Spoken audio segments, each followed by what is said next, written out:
shine your light on me. Welcome to Las Vegas Tonight with your award-winning host, Dale Davidson.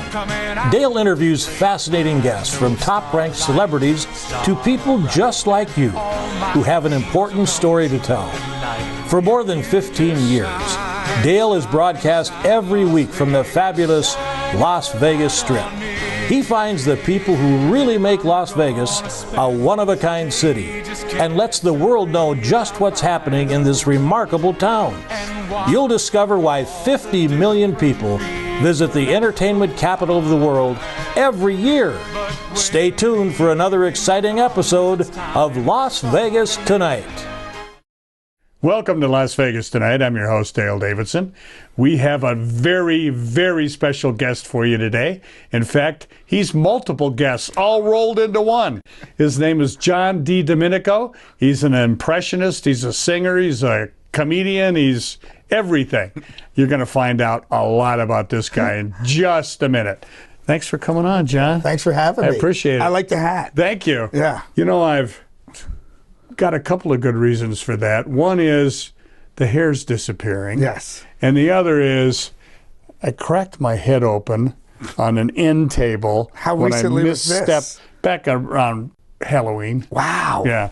And so I've been kind of covering it up. Yeah, I have to cover because the reflection has problems with the lens. So, But looking at your pictures, you have some wigs, boy. I do have I'm some telling wigs. you.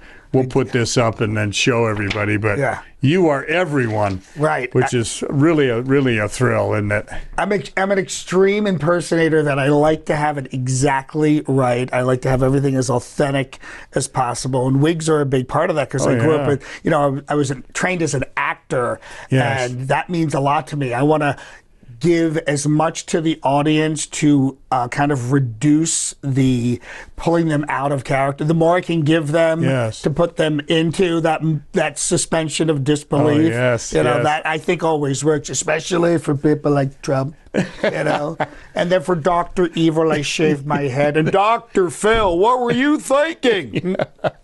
So whatever I can do to kind of like build, make it a little more realistic. So it's not just the voices. It's the look. Yeah, it's the contacts and aging my face and contouring and eyebrows and all that kind of stuff. And you look like the characters, and we're gonna I have a very rubbery face and a fat face too in that case. A lot of that going around. Yeah. Let's talk about you and Philadelphia and growing up in Philly. What was that like as a kid? Well, I grew up in Ambler, Pennsylvania, which was the town where the biggest asbestos factory in the world was. Oh, my Lord. Started in 1882, Keesby and Madison. And it was, it was a factory town. By the time, 60s, when I was born in 62, it was starting to, slow down. It was still there for a while. But we lived in one of the massive rows of row homes. There were about 25 like houses in a downtown row. Philly. Like it was South as Philly, if someone took South Philly and drug it out to the suburbs, but the town was very much like a South Philly town, predominantly Italian, working class. Factory workers. Yeah, factory workers. My dad was a steel worker, worked at Standard Press Steel in Glenside, Pennsylvania, right outside of Philadelphia. And I was kind of a ham. My mom called me a canned ham. She also said I was vaccinated with a recording needle, but I had a severe speech impediment. Yeah, I read that. Yeah. Did you take it up, singing and acting, in order to overcome that? I didn't know I had it. Is that right? I couldn't hear it. The funny thing was, I was watching Ed Sullivan, seeing John Biner, seeing Fred Travellina, seeing David Fry, who's a big influence on me, and going like, how are they doing that? And then my neighbors were sitting outside because it was not everybody had air conditioning in the late 60s. Sit on the stoop. In a row, I'm sitting on the stoop, and I would walk out 5, 6 years old and go, and now on our show, the fabulous Gorbachev brothers and Girl Scout Troop 625 girls set up and shows your cookies. So my adult neighbors would just howl and laugh, and they thought this precocious 5, 6-year-old was so funny, and I got a lot out of that. I got a lot of affirmation and kind of empowerment. I loved making people laugh.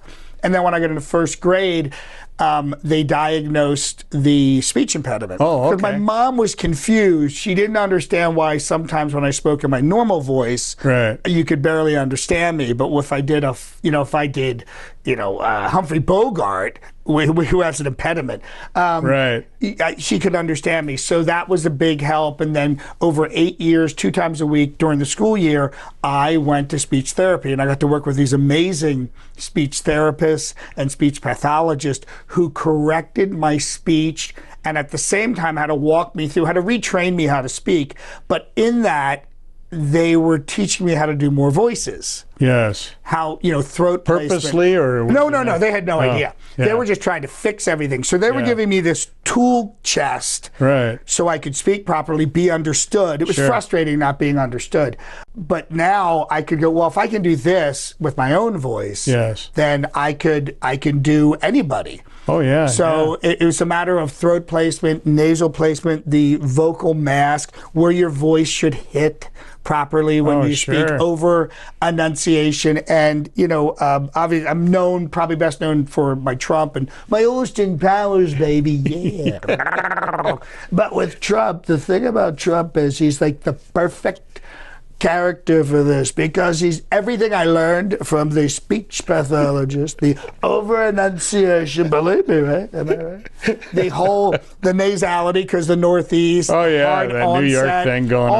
all these elements that come together. So he's like, I always use him as like a great example when I'm explaining this, because you've got to take all that stuff and it's all got to work at the same time.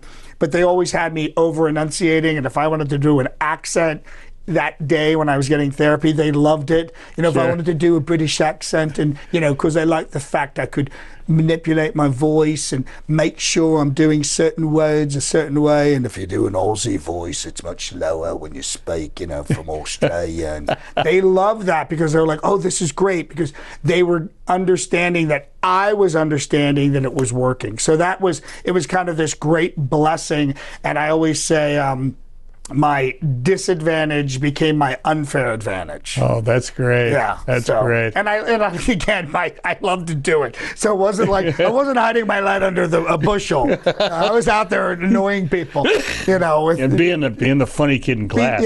Being the funny kid in class. And the first dollar I ever made was from a Sears delivery truck, and my kid, my neighborhood friends would go, he can do voices, and these guys are like, oh God. And I stood there and I actually made them laugh, and they gave me $1, and I framed that dollar. Oh, that's it. Do you still have it? Yeah, no, unfortunately, I think I spent it. Things were tough. The first dollar he ever made, folks. Yeah, I mean, things were tough in the 70s, if everyone remembers. The recession hit us hard, and my dad was a steel worker. Oh, yeah. So he was furloughed, which was another term for laid off. In the 70s. Oh, my. Yeah. Tell me about your family. Siblings? So my dad was born in 23. He was a World War II veteran. Oh, yeah. And my mom had been married before, and he was married before. So his first marriage was 3 daughters, my older sisters, and then my mom had 2 children from her first marriage. Right. And then they both got divorced. And and we're in Ambler now in the row homes. It's 61, 62. Right. And the row my father was living in with my Aunt Rita was right near where my mom was living, in a basement apartment. At the ends of the rows, they had 3 apartments. These houses were tiny, but these apartments were like shoe boxes. Oh, jeez. So my mom was living, catty corner to my father, and they went out on a date, and they got married, and that was it. Then I came along, and then my 2 biological brothers, Michael and Stephen, who are twins, who are fraternal twins. Oh, okay. So they are day and night in every conceivable way.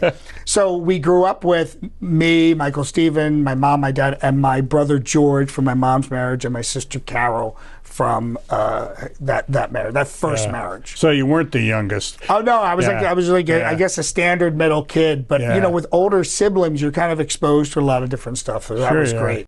Now the influences in the 60s.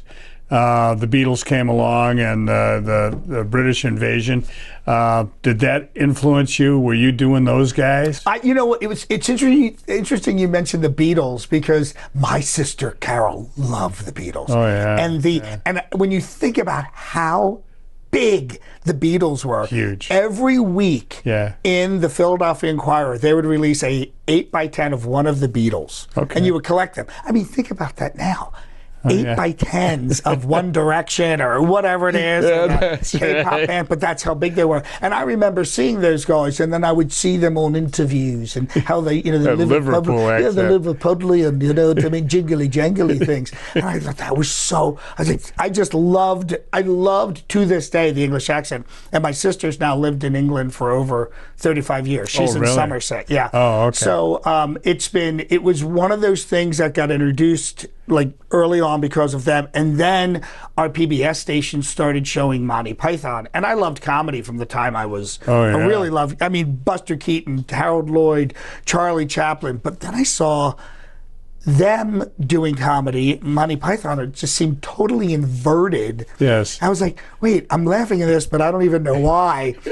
And I just References you don't understand. Yeah, I don't understand. But, yeah. Why is this man slapping this other man with a fish? But it was so funny. So that was an influence on me, and I still love British humor to this day. And then Mike Myers came along years later. Oh, sure. His parents were from Liverpool, and he was doing, Wayne from Wayne's World. So it was like, all right, excellent. Hi, I'm Wayne Campbell from Aurora, Illinois. Excellent. Swing. And then he birthed Austin Powers, which to me, and I did Austin Powers. That's one of the all-time greats. Oh my God, I did him for years, and People Magazine did a really nice story on me because I was doing him all over the country. But I was like, the man's a genius as far as I'm concerned. And I love the whole effervescence of the Austin Powers character, baby, yeah. Because I've been doing him since '97, baby. When I first started doing Austin Powers, I actually used my own hair. That's how long ago that was. That's how long that was. I didn't last very long. That's when the first time I really need to buy a wig. Oh, that's funny. Yeah. That's funny. Now, if you went to England to visit your sister and did the local British accent, could you get away with it? I did, because I was over there in Birmingham, and I was doing Austin Powers at a big convention, and everybody bought into it. And I'm like, yes, that's like the ultimate test for accents and things like that. When the locals don't know. Sometimes I've had Brits go to me, I can't tell where you're from. I mean, you sound legitimately British, but it sounds like a hodgepodge of like 4 different accents. And I thought, it is, because I don't know, I don't know Newcastle from Essex and this thing and that thing. Yes. I'm just doing an impression of Mike Myers' impression, but I've learned much more since my sisters lived there. My daughter-in-law is from the north of England, near Newcastle. Yeah, that's further up, and my sister's way down in Somerset. And but it's a beautiful place. And it's a charming accent, but it's totally different. Oh, totally. Than London or Liverpool, or it's really basically not a very big country. But it's tiny by comparison. With all of these different accents, it's like county by county. Yeah. There's a video, I watch a lot of accent videos because I'm always trying to learn accents and improve, my Kazan, as they say, always improving. And there are so many accents in England, it's mind-boggling because they're so provincial. Yes, so if you lived in Coventry, everyone talks in Coventry like this because no one left the village. Ever. My sister's been there, like I said, 35 years. She's the new one. I was like, wow, they take a long time to accept people. Yeah, that's right. Yeah. And her house they'd refer to as, the Browns' home of 1837, right. or whatever it was. Yeah. But she married a Brit. My niece and nephew are British, he sounds like Jude Law. And I love nothing wrong with that. Yeah. Yeah, well, he's great. I love talking. His name is Christopher Dauncey. I just love speaking to him because his accent is a little different because they've moved around England before they settled on Somerset. Oh, that's really wild. Yeah. Now, have you ever gone to a dialogue coach? I've worked do you just do it on your own? No, I do. Well, I probably, if I'd probably never gone to a therapist, a speech pathologist, I probably never would have done this. But when I had finally graduated college and was pursuing an acting acting career. Right. I went to an audition in New York, and I'm reading the lines, and I said, later on when you go home, pick up the phone, and it's the Philly accent. Yeah. Hoagie, home, phone, alone. Right. And the guy goes, stop. He goes, either you're from Philadelphia or Baltimore, whatever it is, you'll never get any work with that. So then I went back and I did accent reduction. I did 2 rounds of accent reduction. And what they want you to be a Midwestern type? Well, they just don't want non-entity? they don't want a regionalism in your speech. So I could never do the Midwestern thing. And it's a lot easier for me to do New York and things like that because I understand that, and I used to live up there, you know, and the Philly sounds a little different. It's a little higher. And it's very specific. It's actually very specific words. Oh, okay. You know. So, but I just have to be careful. You know, if I get tired, I slip back into my Phillyism. Yeah, I know. And if I go back to Philadelphia and I'm around a lot of Philly, there it is. It goes right back. So you have to be like really conscious of it. That's right. You know. We're going to take a brief break. John Didomenico is with us. I am going to, when we come back during the break, give him a shot at several different characters and see how he does. We'll be back with the man of a million voices right after this.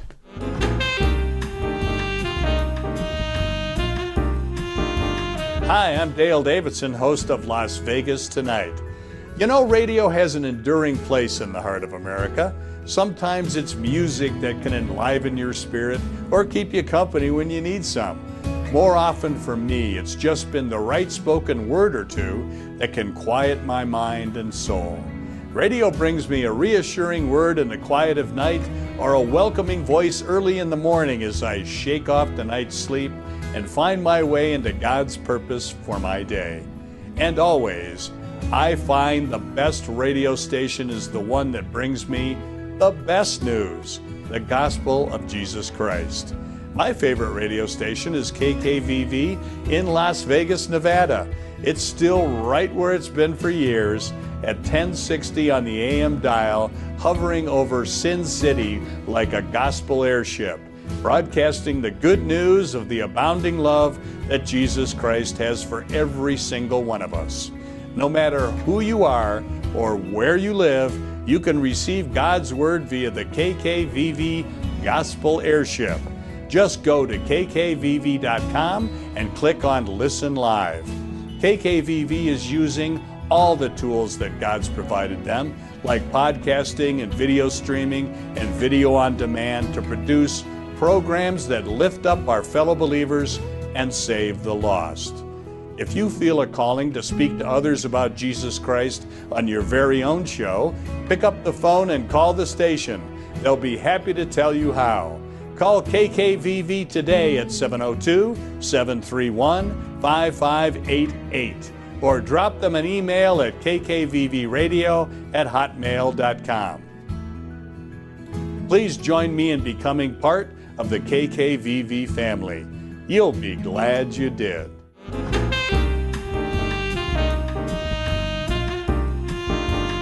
Welcome back to Las Vegas Tonight. I'm your host, Dale Davidson, and very pleased to have John Didomenico with us, the man of, well, I said a million voices. Maybe it's 2 million by now. He is really something special, and we've learned a little bit about the mechanics of how you do your work, which is interesting. Yeah. You really have to work at this, don't you? Yeah, you really have to work with it, and I'm very lucky that I can hear my own voice. Yeah. And I talk about this when I do keynotes, that we are built not to hear our own voices. Yeah, well, we got this big thick thing in the way. Yeah, and if we hurt ourselves, we drive ourselves crazy. Yes. So most people don't hear they have no idea what they actually sound like, and when they hear themselves recorded, they're like, I sound like that. That's terrible. That's horrible. I hate my voice. And the only thing is because you don't hear it, and the way you do hear it, if you think about it, it's in your head, and there's a lot of soft tissue, and it kind of softens the sound of your voice. So when you hear it, it sounds very hard and foreign. But I know my voice well enough that I can make those manipulations and those changes, and lower my voice if I have to, and higher my voice. And so it's that kind of all those little adjustments for every voice that you do. And I always like to research the voice as much as possible. The phraseology where they're from. Someone like Jay Leno. Hey, you guys doing? Good to see you. Jay's got a little bit of a, He has a lisp. Yeah, so he's got a speech impediment, and he's in Boston, of all places. We don't live in Boston. So I try to, add a little Boston in there in the voice, try to be true to how the person speaks. Because he's one of the rare people who he really does go high, and then he goes low. Right. So he's got that going on. So I want to make sure I cover everything in every voice, and, make sure I can hear it in my head, and then record it, and then hear it back, and then if I'm doing the physical thing, then we build out the wigs and the prosthetics, whatever has to be done. And do you sing as the characters? Yeah, I do. Yeah. I've sung Crazy Train. I've actually sung What's New, Pussycat is Austin Powers from the swinging 60s, baby. Yeah. Because I'm a trained tenor, and I would love to sing more. Oh, yeah. I'm singing around the house all the time. Sure. Sure. Which is good vocally, keeps the voice nice and warm. Today, my voice, for some reason, is really dry, so it's a perfect day to do Bill Clinton. Hey, how you doing? Good to see you. Hey, have you seen Hillary? Neither have I. That Good stuff. And one of the things, like with him, I noticed, because I've seen him speak, and I obviously watched him on television, I noticed he empties his lungs. Goes all the way to the end until he runs out of air. So at the very end, if you listen closely, he's just pushing his voice out. No, there's no oxygen in his lungs. And that's why he sounds so strained. Oh. So I'm always looking for those things in the voice. Like, what's the giveaway in the way that they speak that I can kind of inculcate, make that part of the impersonation or the impression. What you do, and I've seen a lot of your work on social media, so have millions of other people, by the way. You said you had 6 million followers on TikTok? 6 million on TikTok, yeah. Wow. What you do that impressionists often don't do that well is you're funny. The jokes, the gags, the writing, is that half of the job? Well, making a funny joke out of it? I'll tell you what, for me, it's really important not to just do impressions. When I was a kid and I'd see all these people, Frank Gorshin, who I got to meet later in life, a lot of them would just go, and now Jack Nicholson, they would turn around, hey, how you doing, pal? And that was it. Yeah. And I was like, that didn't, like, for me, I was like, it's almost disconnected. Then I was 12 years old, and I was in Ambler, where I live. At 12, I wasn't on the road yet. And soon to come. Soon to come. But I went in the Ambler record shop, because I loved to go there, and he was playing David Fry, Nixon, A 4-Year Fantasy. Oh, yeah. And I'm listening, I'm going, first of all, if it wasn't music. Secondly, I knew it was an impression. I'm like, what is this? And he showed me the album. I bought that album. It's literally one of the first albums I ever bought. Yeah. And David Fry. He was so good. He was so good. But what he did, and this changed everything for me, and probably had a major influence on me, is that album is narratively structured. You meet Nixon here, and it's a whole story of what goes on during Watergate, and it ends here. And all of the impressions move the story along like a movie. The Godfather, Mr. Nixon, you never come to see me. You never write. You never have dinner with me. I was just saying to Pat the other day, we just don't see enough of the Corleones anymore. And I thought, oh, that's what I want to do. I want to do it in a sketch form. I want to do it in a narrative form. I really want to be funny. So I started writing early on. I'm one of these people who just wants to do everything. But for me, the comedy element of it is really, really important. So the first job I actually got out of college, I'd already written like many movies and all this stuff. I was a copywriter at an ad agency. Yeah. And then I got Me too. I did that. Oh, you did? Yeah. So that really helps about being super the economy of your words. Yes, like just getting it right down. Make every word count. Make every word count. I try to do that in all my writing comedically. And then I got into a comedy troupe, and within a year I was the head writer. So I was writing more, and this is 86. 87, 88. So I was formulating like, this is how I want to do comedy. Right. I wanted to be funny. I just don't want to do a one-off impression. I want you to laugh at the material that the character is doing. Right. You know, that's the most important thing. That's the artistic part of it, isn't it? Right. I think because I trained as an actor, so it had to have a little more substance than just like doing a quick impression of something. We'll ask you about where you want to go from here soon. But in the meantime, do a little bit more Donald Trump for us. Well, you are, by the way, the Donald Trump impersonator in America. It's a little mini-me, So, hello everybody. I'm so excited to be here in Las Vegas. Places like my second home, we have the Trump Tower right on the Strip. Did you know that? It's absolute. If it's not a Trump hotel, it's a dub hotel. I always say that. And this fall, we had a wonderful time there, but it's the summer. It's the summer months, right? The pool parties in Las Vegas. Everyone knows about these, but my pool is the best pool because we have the wettest water in all of Las Vegas.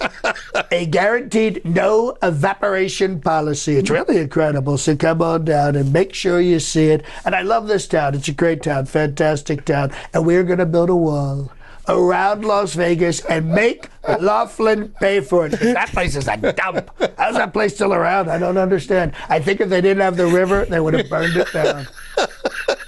That is hilarious. Here's a Las Vegas product. Guy Fieri, who was UNLV graduate and dives and dumps and whatever the diners, drive-ins, and dives, baby. The triple D, all three, baby. It's me, Guy Fieri, baby.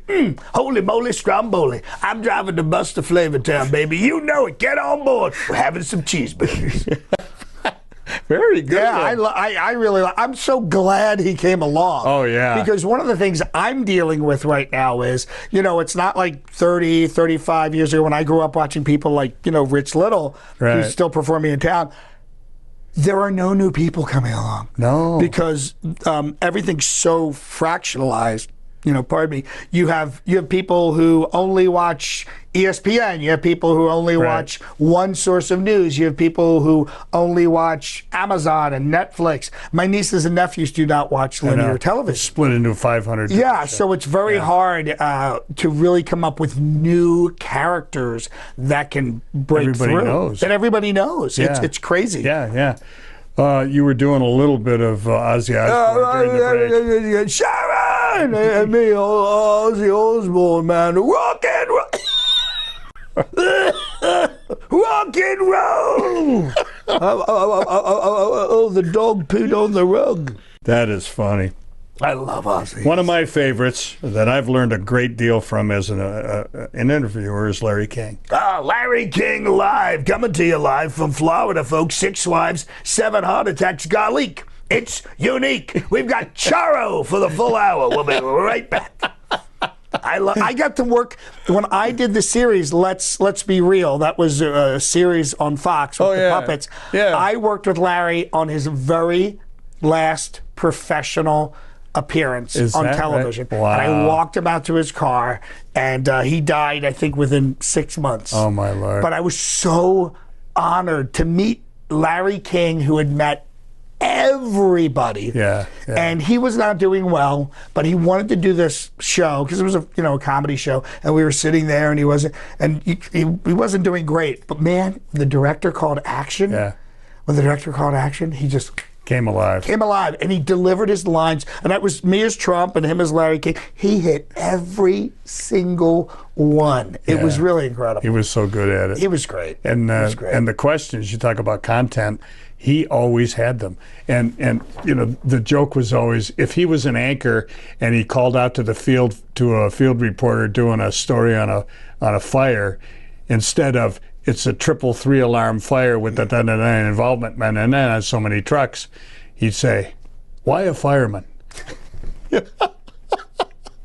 I always like how he hated controversy. I don't care what anyone says. Oxygen is great. He didn't want to touch anything radioactive. I just thought that was hilarious about him. He was great. Now, Dick Clark. We don't see him that much anymore, obviously. Right. But I don't. That's why I can do the impression of him. Hi, everybody. It's Dick Clark.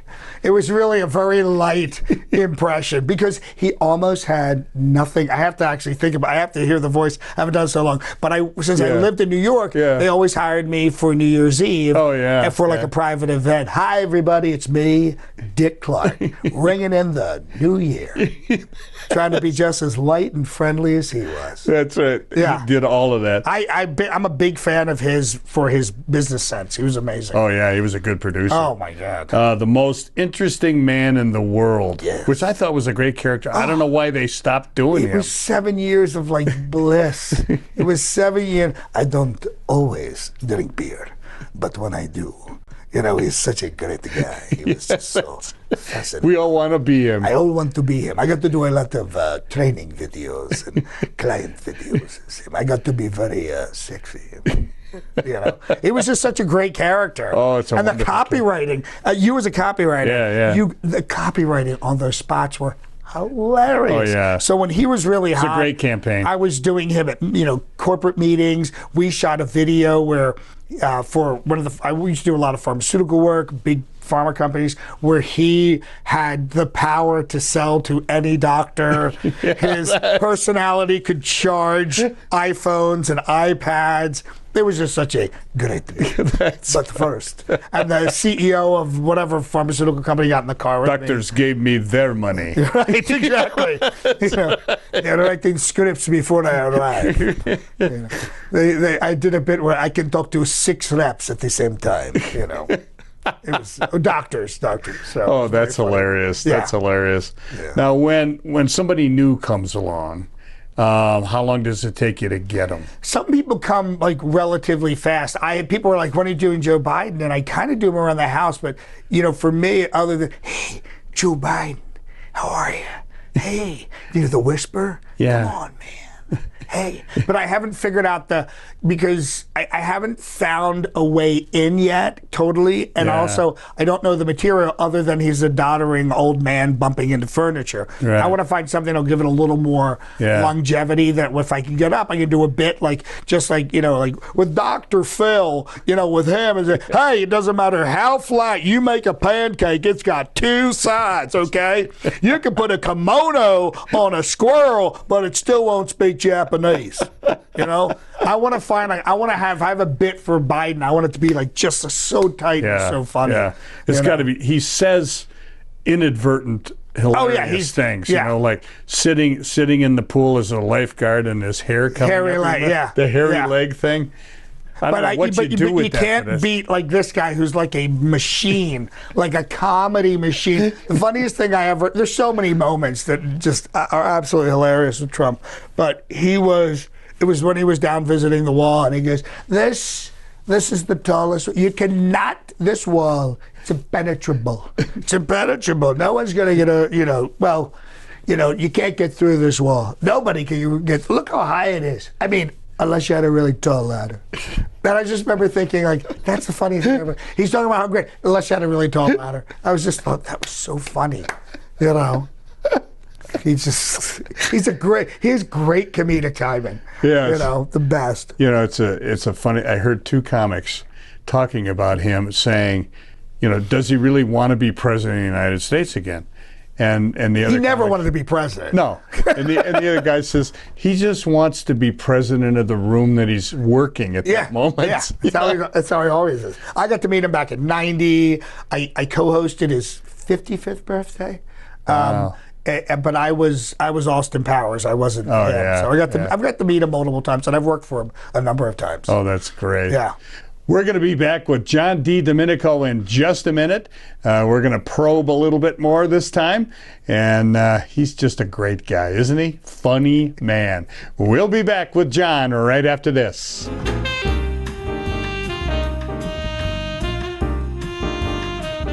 Okay. All right. No, I'm not talking to you. You're fake news.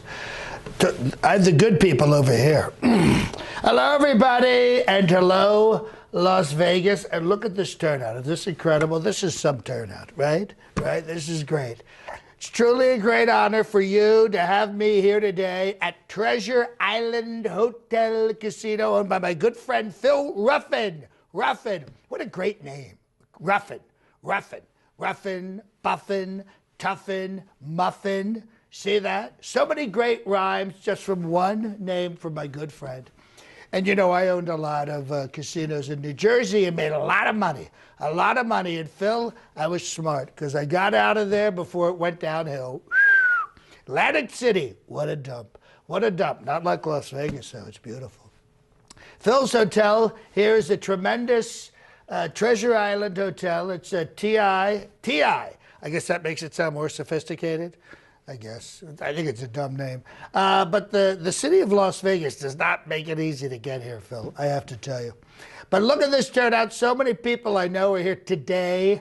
Some of my biggest donors in Las Vegas. And I'm so excited to be back here in this great city of Las Vegas for another Trump rally. But I'm not excited about the magical traffic drums. I have to tell you, they appear out of nowhere, folks. Okay, the traffic, they get the traffic down to like from 4 lanes to 1 lane. And then 5 days later, they're gone. And no work is done. They just go away, just like COVID, which I predicted, by the way, 2 years ago, this time COVID would just go away. And now it has, because things do that. They just go away.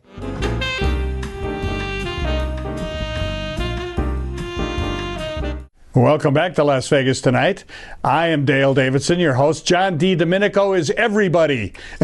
I want to talk just a little bit more about you during the break, which is when all the fun stuff happens. Right. You were talking about perseverance. Right. Giving an example of the actor that was the most interesting man in the world. Right. And you said that, tell that story just a little bit as a good example of what it takes to stay in this business, right, which is a tough racket. This is a very tough racket. You don't know what you're going to do from day to day. You know, you live here. I have friends who open in shows here. It's going to run for a year. Closes in 6 weeks. And, it's very disappointing. Now what do I do? You're always looking for work. The most interesting man in the world, Jonathan, I want to say Goldsmith, but I'm not sure. But anyway, he was an extra on Star Trek.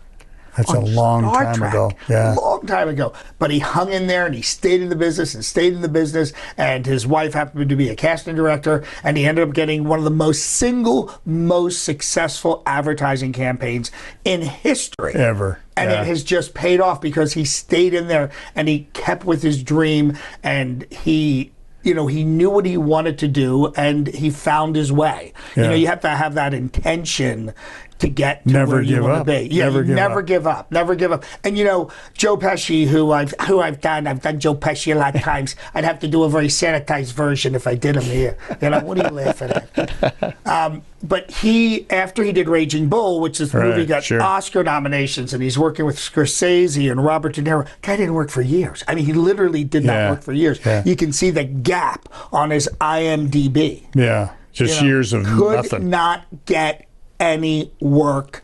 Scorsese hadn't come back to him yet, and he got a movie with Rodney. He got a movie with Rodney. Hey, let me tell you, it's tough all over. If anybody remembers, the film is set in Staten Island, and that kind of restarted everything for him. And then within a few years, they did what is considered one of the greatest films of all time, gangster movies, other than The Godfather, which was Goodfellas. Yeah. And he was in that, and got nominations, and his career took off. And then he did My Cousin Vinny, and all these things changed. Yeah. Casino, the movie. Yeah, if you see him, he said, "Yeah, sure, I wanted to quit. I did quit, but then I got back." You know what I mean? It's one of these things, and it's not a business that welcomes you. You have to make your way, and that's kind of what I've done with my characters. Yes. I created the environment I want to work in. I want to work in the on regular stages, public stages, but you've got to create it. No one's going to come looking for you. Yeah. There's certainly auditions, but you're at the behest of somebody else. I don't want that. I want control in my life. That's why I do a lot of social media. Right. I do what I want to do. I create what I want to create.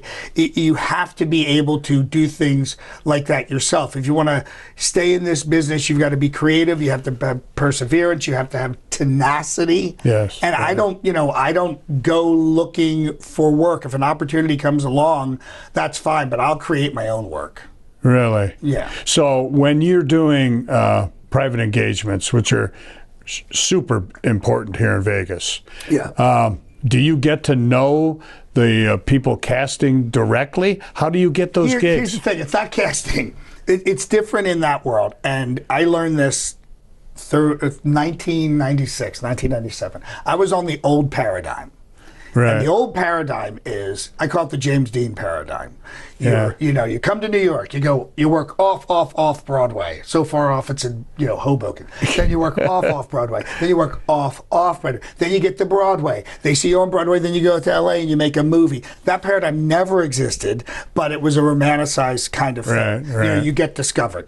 So I was doing a couple of different tracks. I was auditioning for theater, and I was doing stand-up comedy. Right. And I was working around the kind of the Northeast United States. Just as yourself? Just as myself. Yeah, okay. Doing voices, doing stand-up, and somebody saw me somewhere. I got a call from a company called ACG, Anaforms, which doesn't exist, but they were producing a big meeting for Sony. And I went in, met the guy, and they said, how much do you want for this? And I said, I want X. And he goes, I'm negotiating with this guy. He goes, I go, 2,000? He goes, I'm like, I love the guy. He was helping. I'm friends with this guy to this day. But he basically brought me into this whole other world. And the pay's pretty good, isn't it? The pay's great. You're at a beautiful hotel. You're working with an amazing team. So I did this job. Now, here's the other part of the story. The week before, I was at Villa East Comedy Club in Lancaster, Pennsylvania. Right. I get there, and what people don't really understand about comedy clubs is every single one is different. Every single one. There are no two comedy clubs that are the same. It's not like McDonald's in the sense of, you walk in, the sight lines are different, the crew is different, the food is different, the reputation of the club is different. I walk in, this guy's sitting over like this at the bar. I swear, he just got released from prison. I walk up, hey, how you doing? I'm John Didomenico. I'm your featured comedian this week. And he looks at me and he says, well, I hope you're funny, because the last guy, your agency, and I'm cleaning it up for this video, the last guy your agency said sucked. And I go, hey, great to meet you too. And that week went great. That was hello, yeah. Yeah, it was like a Wednesday, Thursday, Friday, 2 shows Friday, 2 shows Saturday. And the shows went absolutely fantastic. Couldn't have gone better. And then I did this other job the following week, flew to Orlando, first class. First time ever I landed, flew first class, landed. Guys got my name. First time for that, too. Yeah, limo. If you're any kind of an ego, there's nothing that helps your ego better than a driver waiting with your name spelled right, I might add. Yeah, there you go. And then he got in the car. He goes, hey, listen, just so you know, we're walking to the car. He goes, listen, we didn't have a town car, so I hope you don't mind a stretch limo. I'm like, mind a stretch? Are you insane? Why would I mind? So I go to the Swan at Disney, and I'm like, because when you do comedy, you stay at the comedy condos, which is a are just dump. Dumps. I mean, I've stayed in broom closets. So I and the phone rings. Hello, John. This is Peter. I'm the production assistant. I'm like, oh, production assistant. This is great. And so we're going to have a roundtable meeting in a little bit. You'll get to meet the whole team. This whole team were Broadway people doing this show, and I'm thinking oh my God, that show finished. I left there going, this is what I want to do. Yeah. I want great audiences. I want great teams. I want to work at beautiful hotels. I want to make great money. Yeah.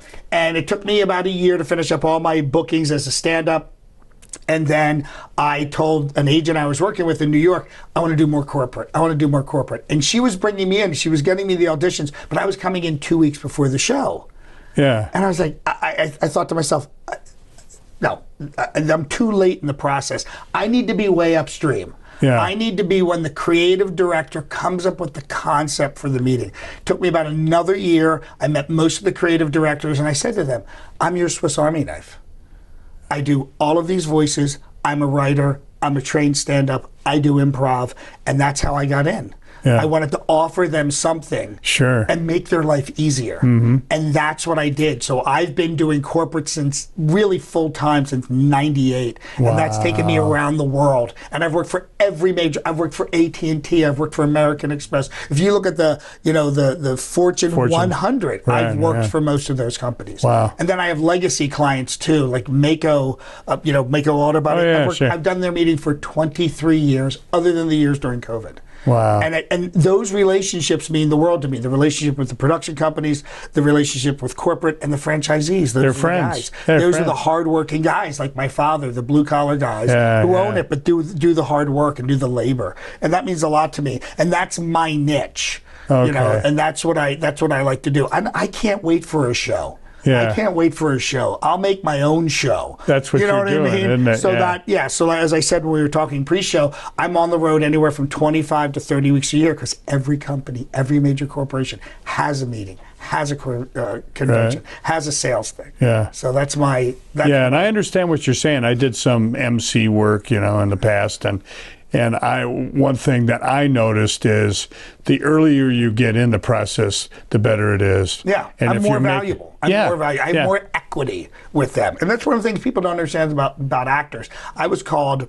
for a commercial. This is years ago when I lived in New York, and they said, Staples wants you for a commercial. I'm like, oh my God, that's fantastic. Okay.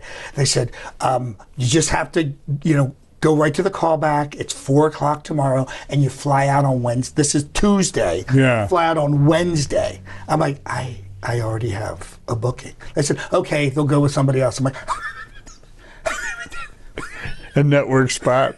Yeah, it was a Class A network national, but I wasn't available. I'm thinking, did they rent the studio in 2 days? Did they buy the film stock in 2 days? Did they call catering 2 days? No, the actors are the last thing they decide on, and the first thing that can be cut. Yeah. And I don't like having zero value. I give it a lot of credit to my LA friends who are legitimate actors who are on network TV right now. But for me, I have to have more value in the process. Yeah. Do you do ad-lib work, or do you write for a session because of something you learned in a previous session at a meeting? I do all the content because it has to be approved. Oh, okay. So I write everything, and then I ad-lib within that. And they know, like, I'm corporate, and they know it can be clean and work clean. And so I just did CertaPro, which is the largest national home painting franchise in the country. I just did their meeting. I did 6 characters. Scripts were written for all of those, some going back weeks in advance. And then I hosted their award ceremony. It's Guy Fieri, baby. I did the whole thing as Guy, baby. Come on up here and get your award, man. $1 million, baby. That's incredible, baby. That's a lot of cheeseburgers. So but all that was written. I'm working with them months in advance, developing, getting all the material, finding out when. And we're going, we're plugging in the characters. Hey, we have a 5K here. Let's have Ted Lasso host that. We have, we've got the opening of the reception. Let's have Austin Powers for that. We've got the general session. Hey, let's have Dr. Phil for that one. So it's a niche. I don't know of anybody else who does it. I'm sure other people can, but that's what I've developed over all these years. Let's switch gears here in the last 2 or 3 minutes and talk about faith, because as you know, our show is on Christian networks all over the country. Tell me a little bit about your personal faith and how that fits into your busy lifestyle, Well, I grew up Roman Catholic. Right. I kind of, going back to Christ and what I learned in the Catholic Church is that you got to have faith. Yes, I know that sounds like a song, which it is, by the way. You got to have faith. But for me to do what I do, I have to have faith. And that's what I learned through Catholicism and the beauty of the beatificness of Catholicism. Which later on became part of the Beat Generation, which I always thought was interesting. But you have to have something you can go back to. You have to have something core value. Core value that it's going to be there. for you to kind of recharge. Yeah. You know, before every meal, my fiance and I've been doing this for years and years. My very first wife introduced me to this because she had deep, deep faith.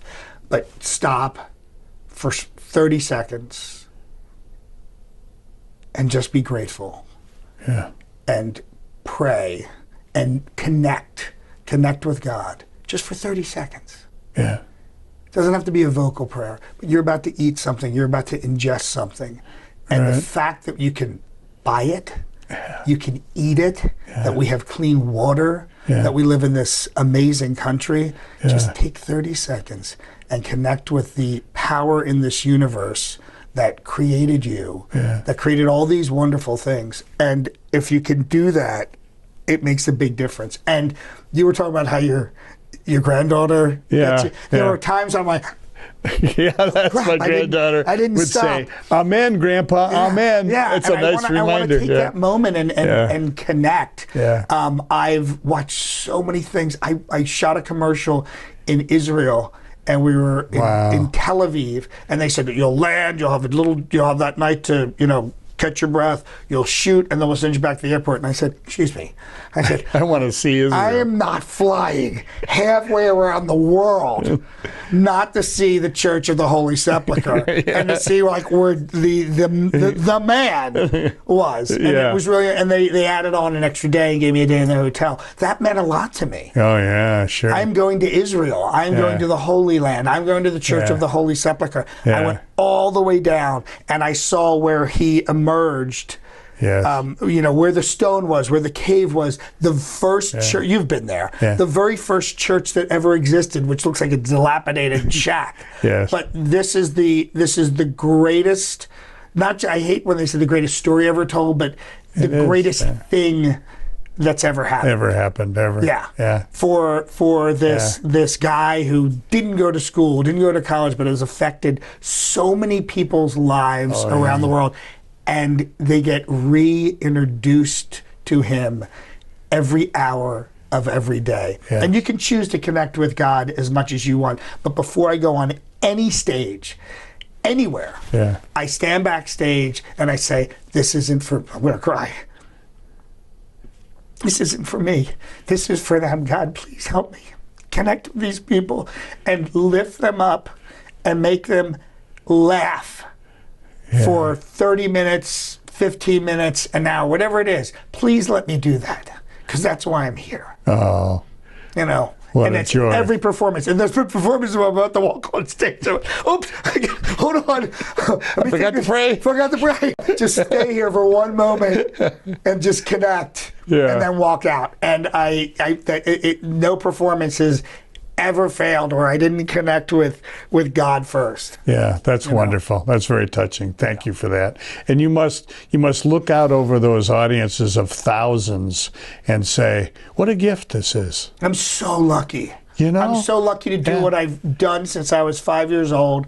I'm so lucky to make a living at it. I'm so lucky that these people can laugh and have a moment and forget all the things we have to deal with in daily life. And I'm like, I can't believe I get to do this. And sometimes I get called up to the big shows like Conan and things like that. But it's those live shows with a live audience that really connect you to humanity. Oh, yeah. And makes you want to give something, and it makes you want to give back. So when I'm not performing, I want to, what can I do? How can I help? I see you doing stuff with SPCA and things like that. Yeah, exactly. SPCA and St. Jude's Ranch here in town, and anything I can do. God bless you for doing it. Yeah. And thanks so much for being on the show. Thank you, Dale. John Didomenico. What a great guest. That's great.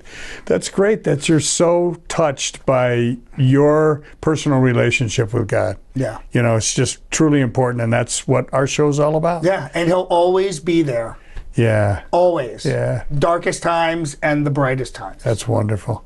John Didomenico. Watch him on a YouTube channel near you. He's everywhere. It's free on YouTube. That's free. God bless you. Thanks for coming on. What a great, great guest John is. And as I try to remember to say each and every episode of Las Vegas Tonight, when it comes to our Lord and Savior, Jesus Christ, please walk with him. God bless you.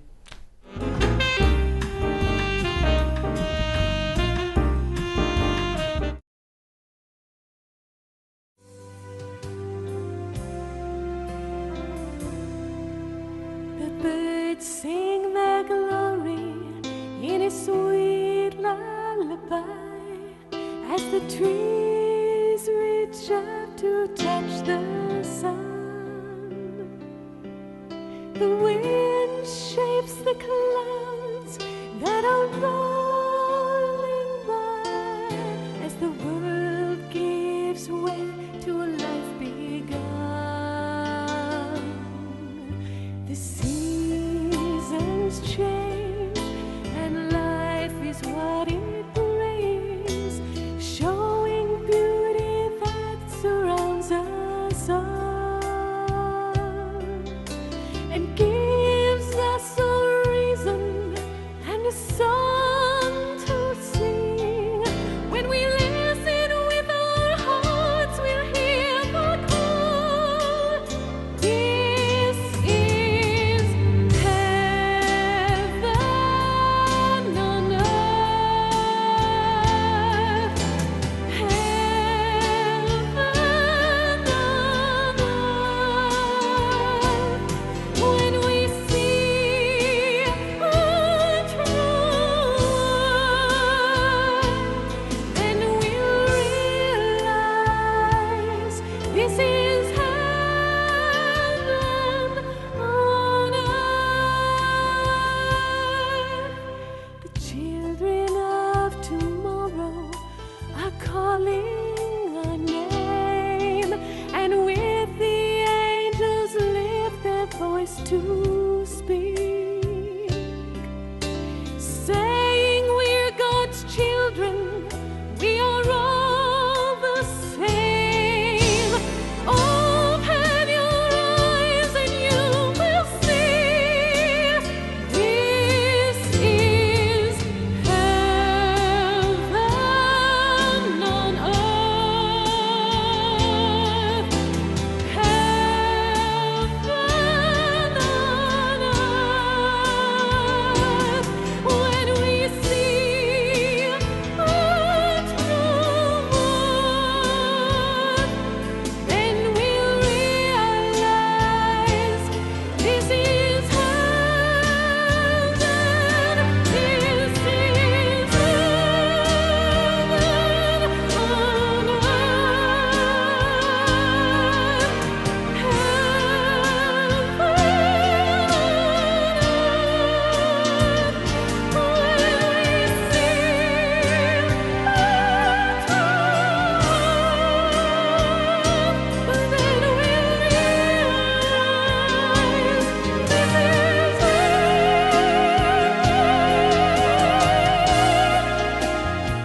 Come on and shine, shine, shine. Las Vegas, shine your light on me. You've been watching Las Vegas Tonight with your host, Dale Davidson. We hope you've enjoyed this edition of our show. We so appreciate your loyalty to our program. To keep Las Vegas Tonight on the air, please go to our website, vegassaints.org, and click the Donate button. To send a check or money order, please make it out to Dale Wynn Davidson Ministries and mail it to 9030 West Sahara Avenue, Suite 255, Las Vegas, Nevada, 89117. To suggest a guest to appear on the show or any other suggestions or questions, write to Dale at dalewdavidson@yahoo.com or call him at 702-480-3989. Shine, Las Vegas.